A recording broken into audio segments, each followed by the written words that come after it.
Welcome to my first lab, Constant Velocity Motion. For this lab, we were to video something moving at constant velocity and track it to observe Newton's second law. I videoed a bottle of Mod Podge rolling across a flat desk. And if you don't know what Mod Podge is, it's basically just glue. I used a tracker to track the position of the bottle as it rolled.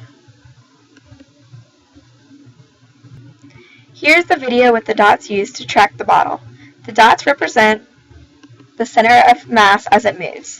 The table and graph on the right side of the screen show the position data for the bottle. As you can see, the graph is a straight line and the slope is constant. For a position versus time graph, the slope represents velocity, so this shows that the velocity is constant. To calculate the velocity of the bottle, I first found the initial position of the bottle at time t equals 0.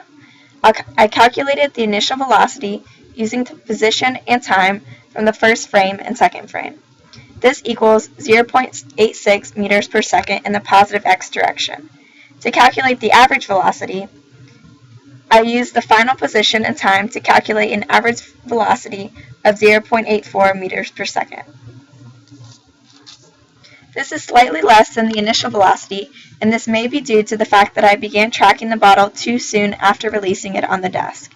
These values should be the same because the bottle has constant velocity. To create a model, VPython was used, and I edited the information to match my data. I changed the mass of the bottle and the initial position and initial velocity based on what I calculated. I changed the time to be the time of the final position tracked. To calculate the velocity, I put in Newton's second law, which states that the final velocity equals the initial velocity plus the net force divided by the mass of the object times delta t. This ends up becoming Newton's first law in this case because there is no net force acting on the bottle. I also put in the equation to find the final position of the bottle, which states that the final position equals the initial position plus the average velocity times delta t. With everything coded, I hit Run Module, and a model of the bottle rolling comes up on the left, and a model of the position versus time comes up on the right. I used the data from Tracker and from the model created using VPython to create a graph of experimental and model data.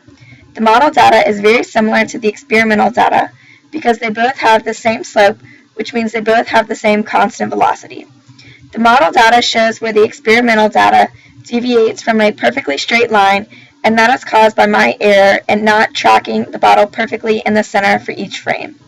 The model is able to accurately predict the position of the bottle as it rolls because it is assumed that there is no net force on the bottle. The forces acting on the bottle as it moves are the initial push, friction, gravity, and the desk pushing up on the bottle.